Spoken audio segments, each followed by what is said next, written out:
This podcast is brought to you by Main Street Research.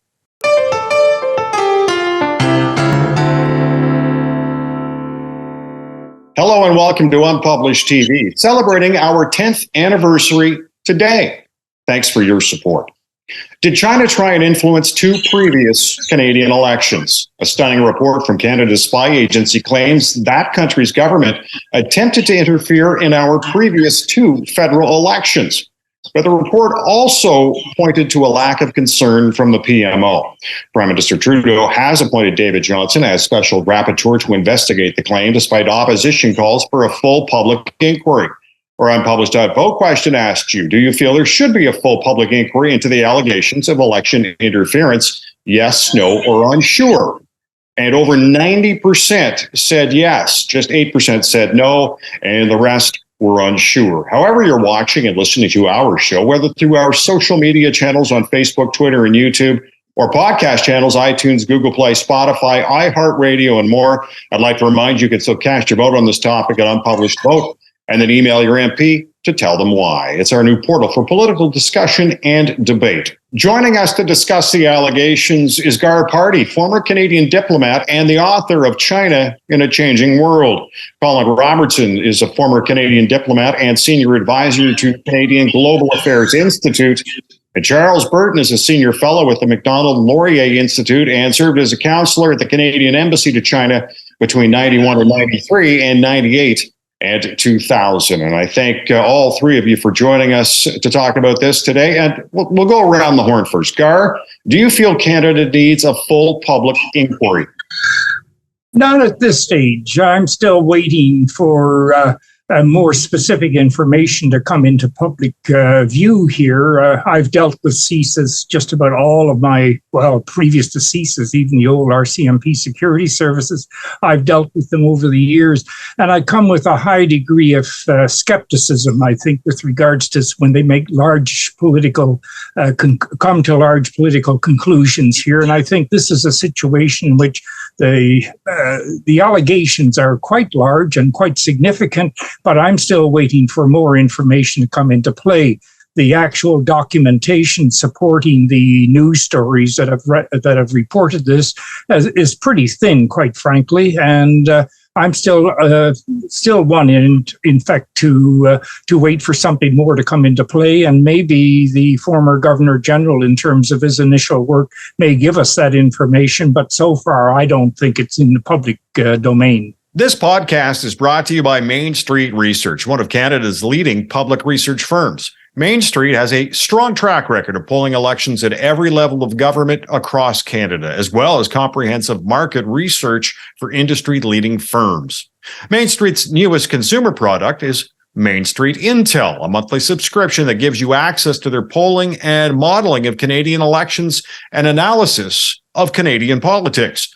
You'll receive national and provincial polling every month, along with highlights on notable upcoming by-elections from across the country. For $5 a month, Main Street Intel provides you access to nationwide data so you can keep up to date with our changing political landscape. Subscribe to Main Street Intel today and level up your knowledge of Canadian politics. All right, Colin, what do you think? Is the public need or want a full public inquiry into this? Well, I think I would come down with Gar. I think let's wait and see what David Johnston comes up with. But keep in mind, Ed, that there's already a lot of information out there through the Parliamentary Committee on National Security Look and Intelligence, which has looked at this. There's also another parliamentary committee looks specifically at China. Just came out with a report on Taiwan, but earlier a report on China, in which these allegations have been made. There is obviously some evidence. The Canadian security establishment and the CSIS have talked about foreign interference. So I don't think, it's not as if we don't know this has not happened in the past, but before you do a massive public inquiry, I think get some more facts out, and immediately we've got the former Governor General, who is a man of high probity, who I think will look into this and come up with some ideas, and then you can proceed next forward. But again, I'd say it's not as if we don't know this is happening. There's also the book by Jonathan Manthorpe, The Claws of the Panda, which goes into some detail, drawing on the available evidence about interference, as we would call it. But then you've also got to define what interference is. It's not just in elections, it's also cyber stealing intellectual property, that kind of thing. Charles, are you going to make it unanimous? Well, I think we do need to do more about this. I mean, certainly Mr. Johnston's acceptance of this, unprecedented special rapporteur role has been tainted by the revelations that he served on the Trudeau Foundation, and Trudeau Foundation had to return $200,000 because it was found that this money was not from a Chinese citizen on his own bat, but was directed by the government of China and paid by the government of China. And then his own close friendship with the Prime Minister, who is necessarily an object of investigation himself. What did he know? When did he know it? And the essentially secret nature of the special rapporteur and all of the processes involving NSICOP and the election process, where they all end up reporting to the Prime Minister's office. I think that we need a process that's depoliticized. I mean, right now you've got the Canada-China Committee, a special committee of the Commons, the Procedures and House Affairs Committee of the Commons, and the Ethics Committee of the Commons, all looking into this material from different angles. But that's necessarily a highly politicized process. I think I think there's sufficient concern by Canadians on this matter that we need to do more, and that anything that Mr. Johnston makes public, aside from his advice to the Prime Minister, will be questioned because of the I think, unfortunate circumstances of him accepting a role in which there is a perception of conflict of interest. So, I'd say we need to go full speed ahead on this. Whether the government is prepared to do that is very much in question.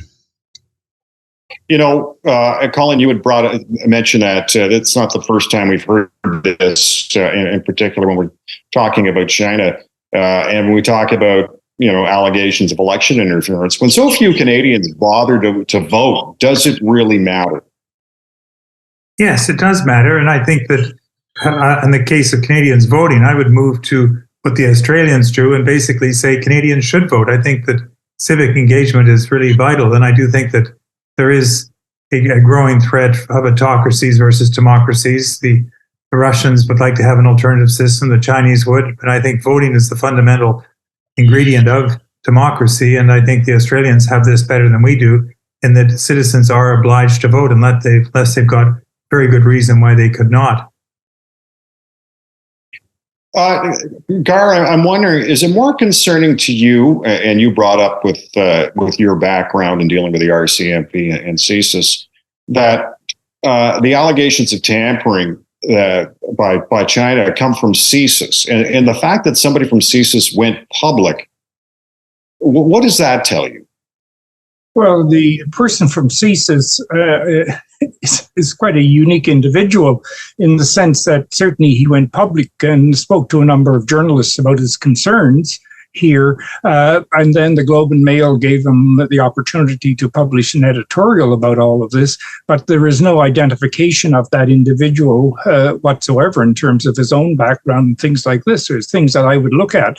And with regards to governments meddling in other governments' affairs, I don't think there's anything unique in that going on. I can always remember the Air India episode I was dealing with, and I can tell you with great certainty that I got more information about the Indian community in Canada than I got from CSIS or from the RCMP, which CSIS bridged, as you know, that old episode. It came into existence 11 months before the bombs went on to Air India.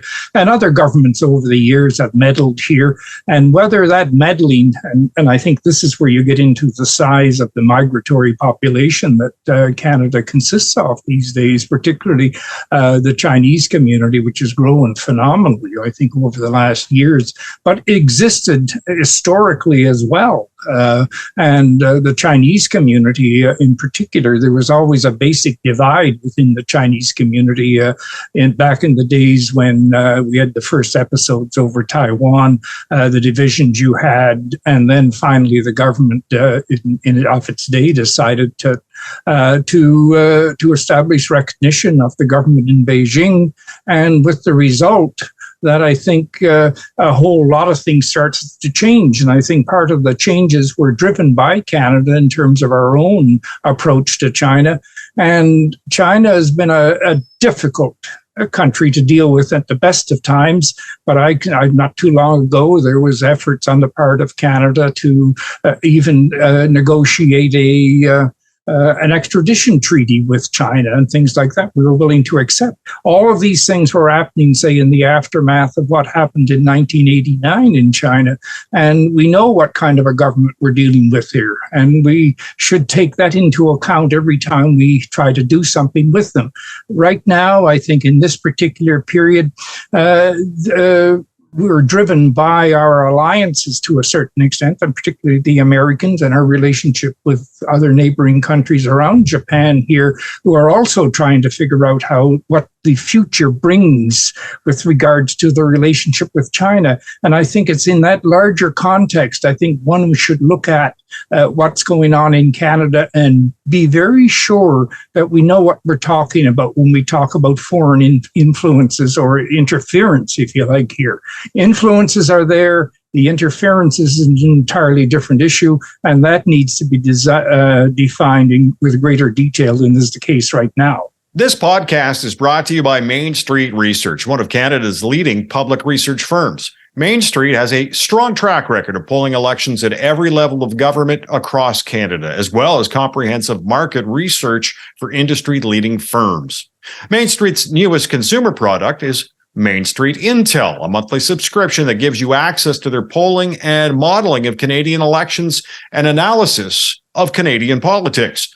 You'll receive national and provincial polling every month, along with highlights on notable upcoming by-elections from across the country. For $5 a month, Main Street Intel provides you access to nationwide data so you can keep up to date with our changing political landscape.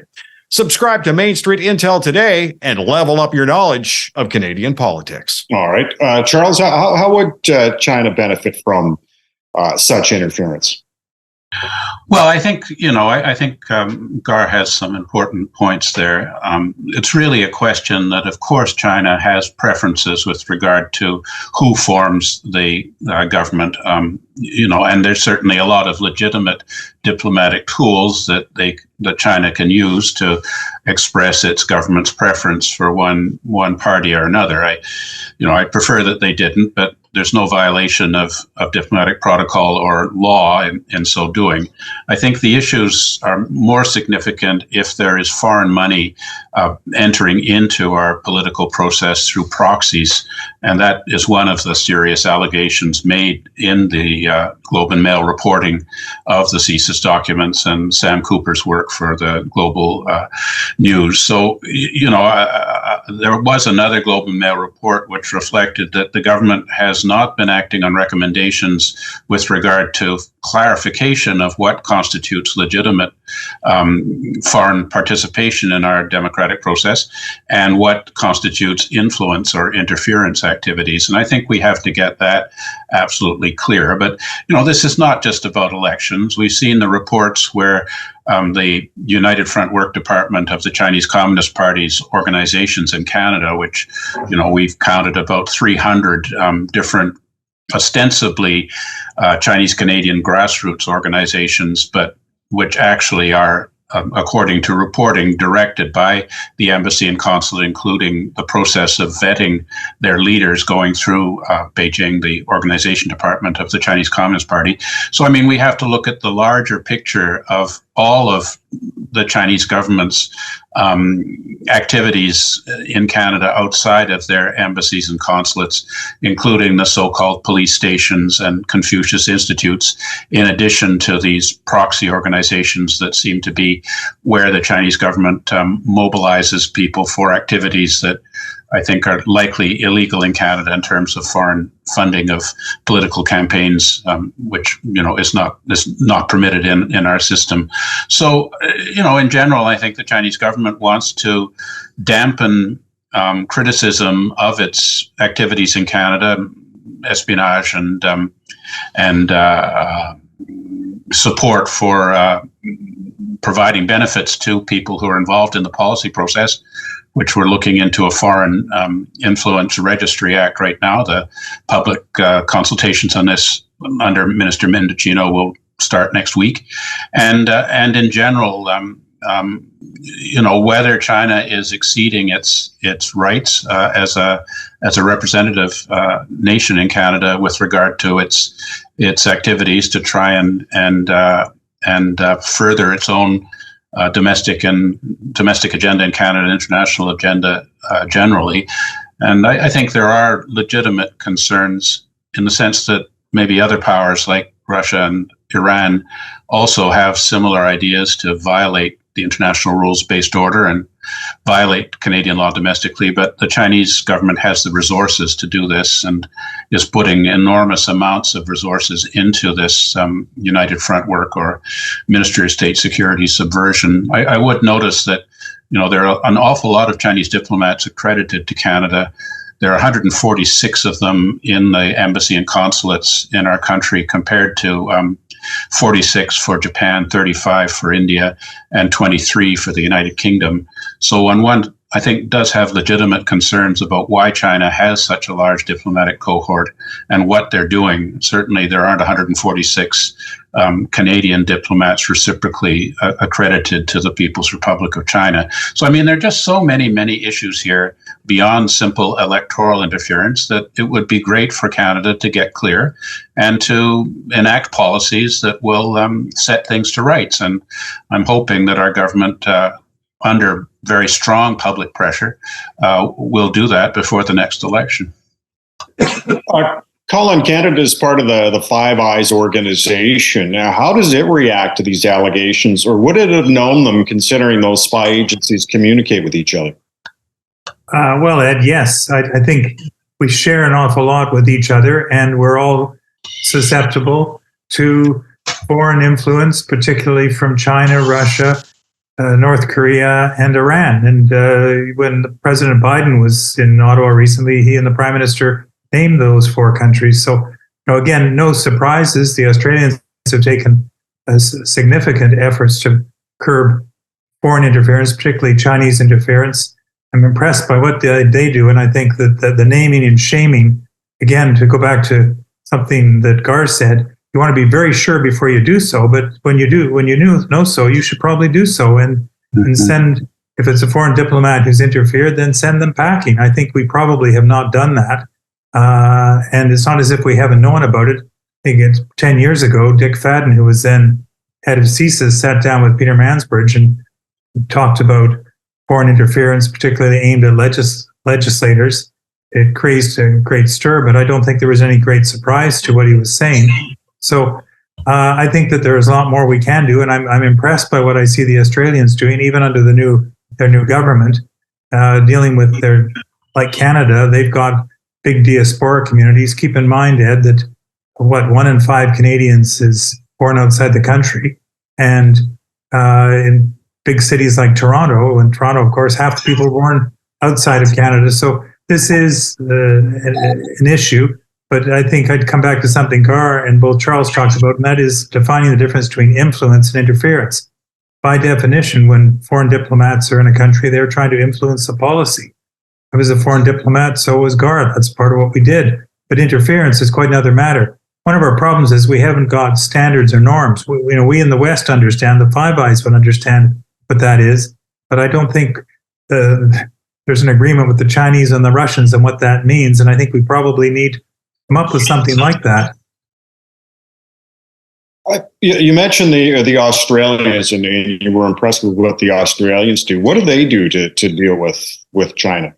Well, for example, if there is foreign interference and it's through either cyber or something else, then they literally put out a press release saying this has taken place by the Chinese Ministry of Security or the FSB in Russia, and describe what took place, and as they say, name and shame. And I think that would act as a bit of a deterrent.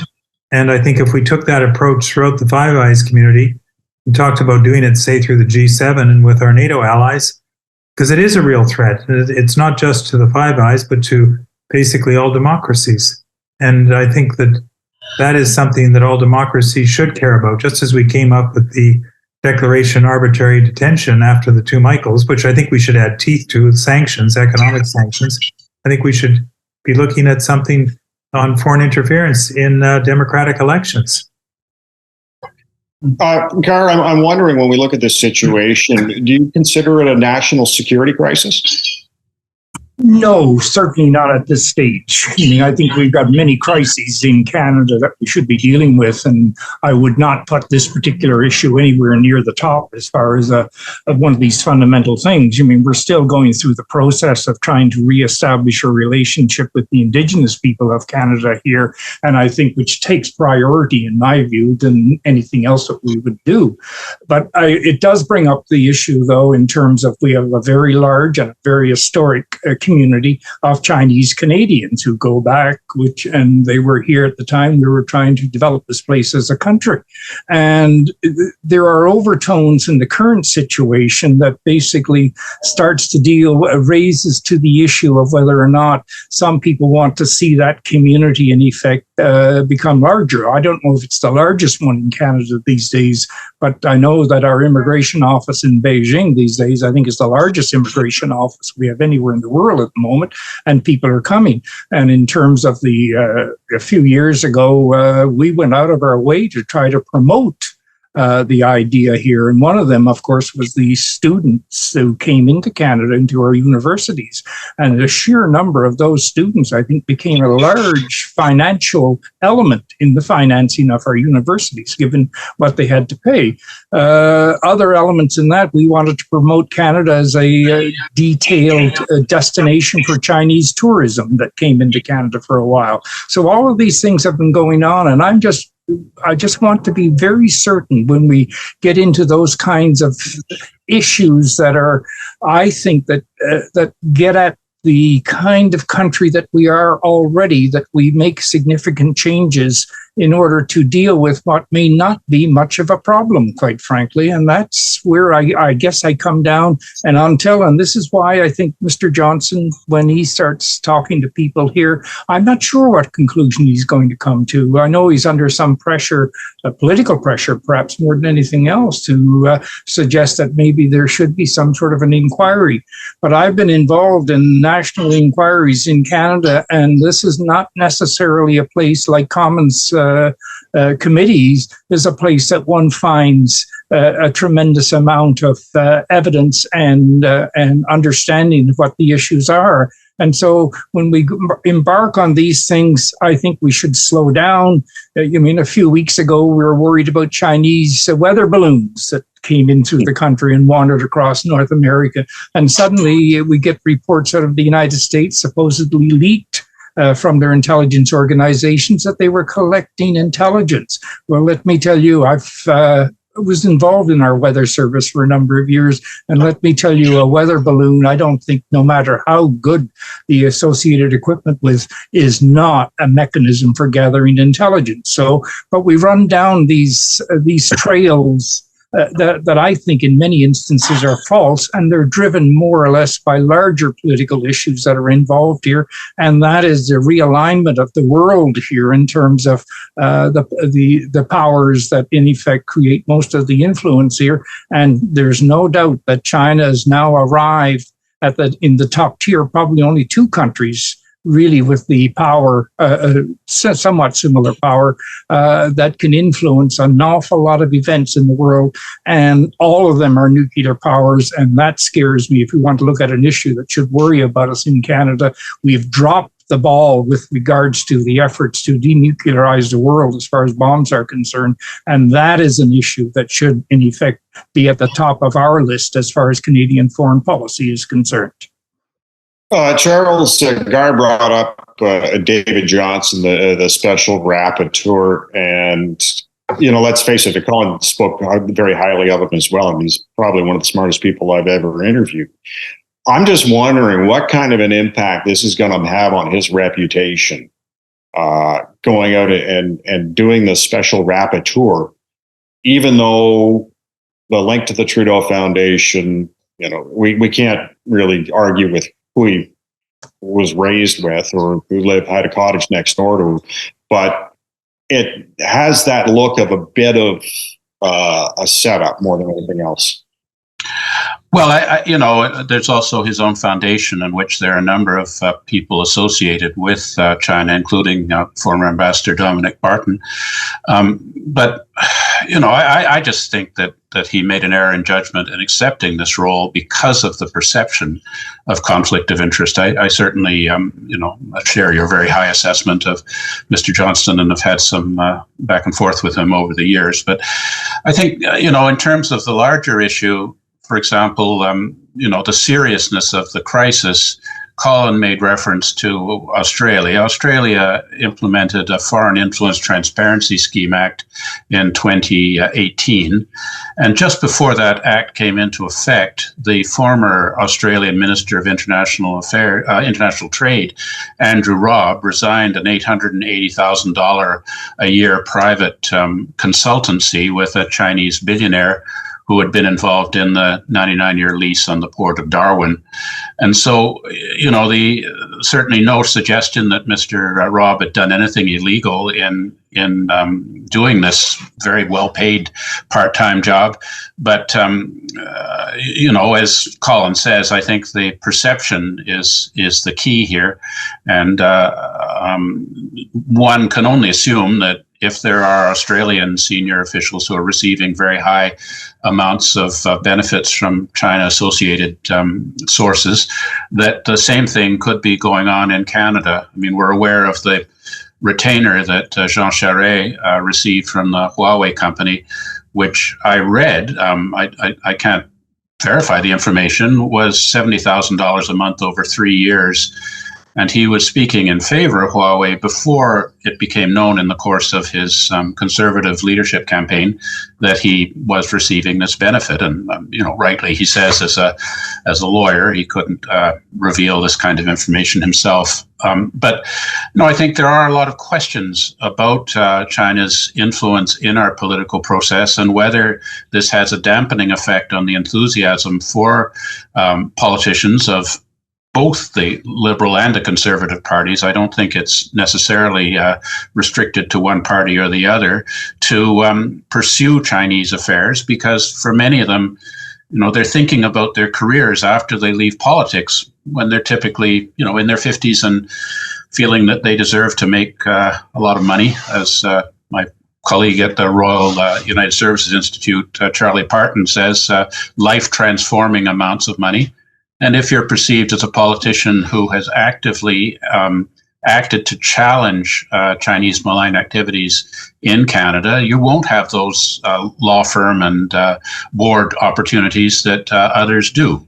And so I think that we really need to clear up this issue and get some transparency on anyone who may be receiving benefits from a foreign state, who, after they have served in a position of public trust, or even while they're serving in a position of public trust, so that Canadians have clarity on this matter, and I think so that people who, as Colin points out, want to maintain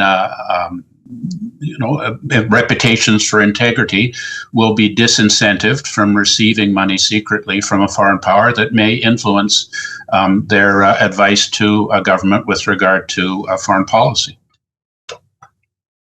Colin, if David Johnston in his investigation does find interference by China in our elections, what's next?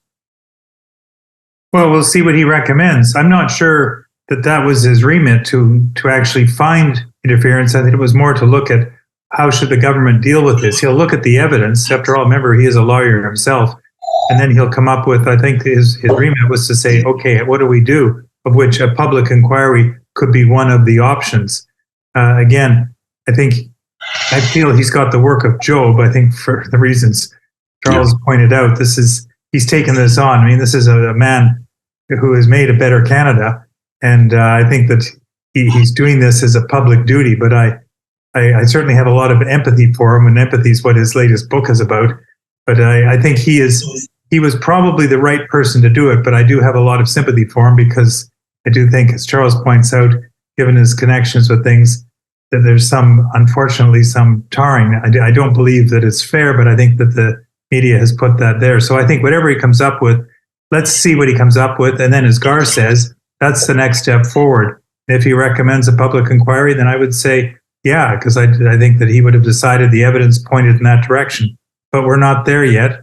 In the meantime, I just point out, because I think that China is our second biggest trading partner. We still have to have diplomatic relations with China. That part doesn't change.